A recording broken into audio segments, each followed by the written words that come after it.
Ézéchiel chapitre 15 versets 1 à 8 Et la parole de l'Éternel me fut adressée, disant. Fils de l'homme, qu'est-ce que l'arbre de la vigne de plus que n'importe quel autre arbre, ou que le sarment qui est parmi les arbres de la forêt? Est-ce qu'on en tire du bois pour faire des travaux? Ou en retire-t-on un pieu auquel on pourrait suspendre un vase? Voici, il est jeté au feu pour être consumé, les deux extrémités consomment du feu, et le milieu est également brûlé, serait-il utile pour n'importe quel travail? Or si, étant entière, elle n'était propre à aucun travail, combien moins étant consumée par le feu, et étant brûlée, serait-elle encore son œuvre? C'est pourquoi, ainsi parle le Seigneur, l'Éternel, comme une vigne parmi les arbres de la forêt, que j'ai livrée au feu pour qu'elle soit consumée, ainsi je donnerai les habitants de Jérusalem. Et je tournerai ma face contre eux, ils sortiront du feu, mais le feu les consumera, et vous saurez que je suis l'Éternel, quand je tournerai ma face contre eux. Et je rendrai le pays désolé, parce qu'ils ont beaucoup transgressé, dit le Seigneur, l'Éternel. Ézéchiel 15 traite de l'inutilité d'une vigne dont le bois ne sert à rien. Les autres paraboles que vous avez mentionnées ne sont pas présentes dans le livre d'Ézéchiel. Voici quelques versets bibliques liés au thème qui. Bois de vigne, Ézéchiel chapitre 15 versets 1 à 8 parle de l'inutilité du bois de vigne et comment il représente le jugement de Jérusalem.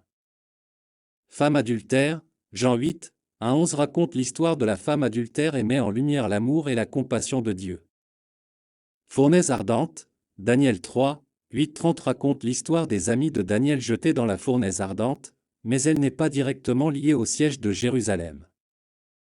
Deux prostituées, il n'y a pas de parabole spécifique sur ce sujet. Marmite, Ézéchiel 24, 1-14 décrit la marmite bouillante qui symbolise la purification de Jérusalem.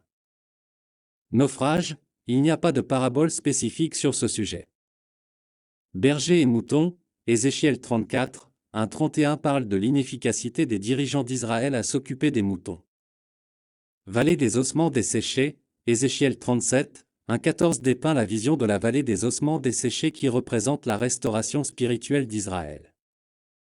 Rappelez-vous que ces passages ont des contextes plus larges et ne sont pas nécessairement des paraboles.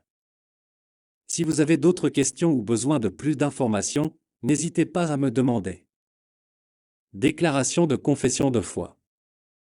Seigneur Jésus-Christ, je confesse que je suis un pécheur, et que je suis séparé de Dieu à cause de mon péché, je me repens de mes péchés, et je reconnais le Seigneur Jésus-Christ comme le seul et suffisant sauveur de ma vie, et dirige-moi à la vie éternelle, et écris mon nom dans le livre de vie.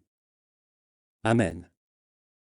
Éphésiens 2, 8-9 Car c'est par la grâce que vous avez été sauvés, par la foi, et cela ne vient pas de vous-même, c'est un don de Dieu. Pas des œuvres, afin que personne ne se glorifie.